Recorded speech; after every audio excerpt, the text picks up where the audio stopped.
The entities section was long, boilerplate heavy, and a bit boring.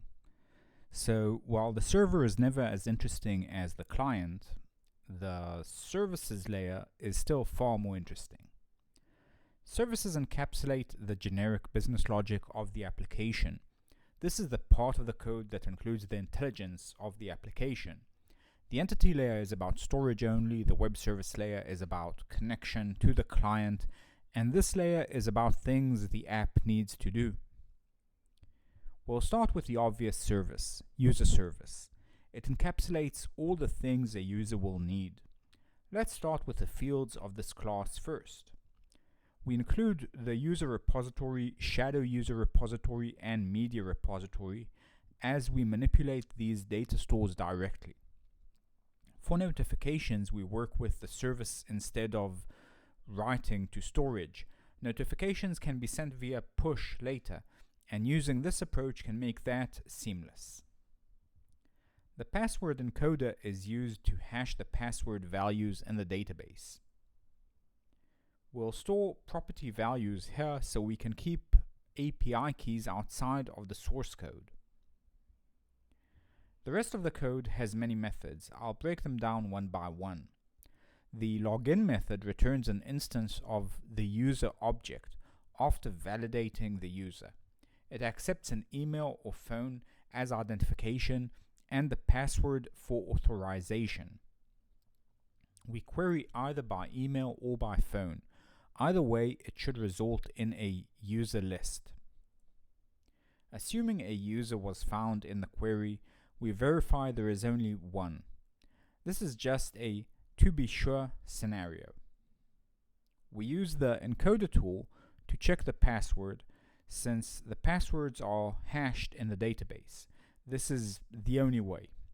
Assuming the password and hash match, we return the login DAO, which should also include the token. For the other cases, we throw the login exception.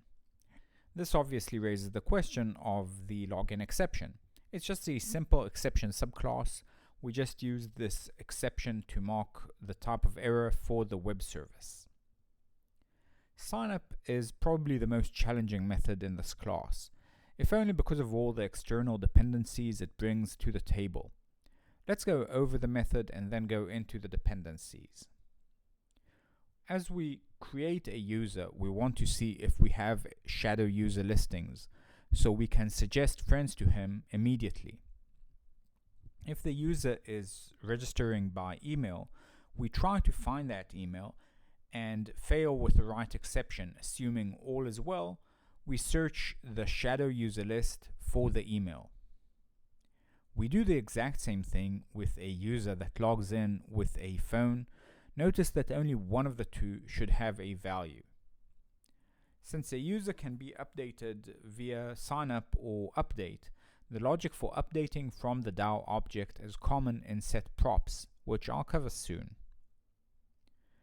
We hash the password into the database. This will generate a large random-looking secure salted hash string. Notice that password and token are updated manually outside of set props. The auth token is generated here. Right now I keep it simple, but a secure app will also invalidate the token occasionally. Verification code is saved to the database here. We'll discuss this method soon. If we have shadow user entries, we build up a potential friend list. The new user object is stored into the database. The email or SMS for the activation code is sent out right here. Notice we return the login DAO instance and not the DAO. That was a lot, but there is a lot more. The methods setProps create verification code, send activation email, and send activation SMS were mentioned in the code. Let's go over them. First in line is setProps. It serves as a generic setter that accepts a DAO object and copies its values into the user entity. This might have made sense in the user class. I placed it here because it's the only place I need this method.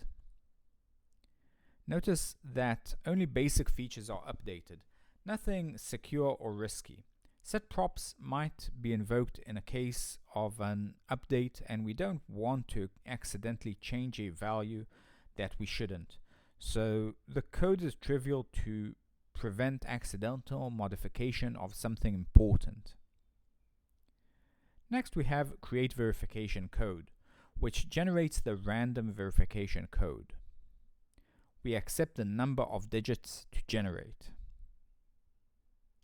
A random digit between 0 and 9 is generated for every length and appended to the string. This is trivial, so we can move to the more interesting methods. This method uses the Twilio web service to send an SMS message to a given number.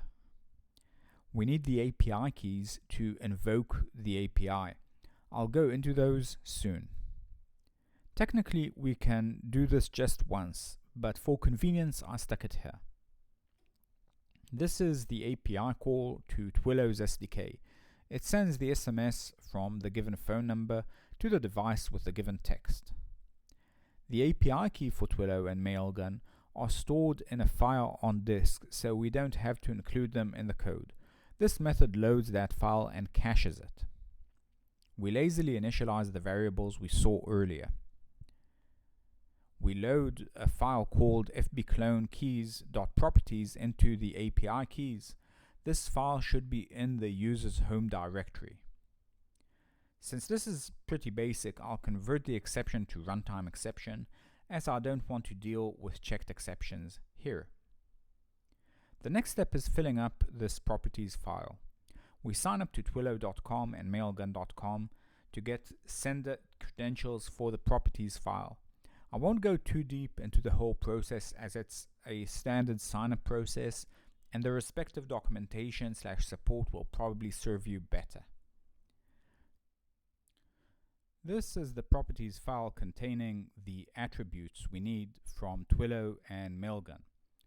All of these values should be available from their website once you sign up. Notice that the values in the slide are random and won't work for you. The last remaining piece is the email activation option.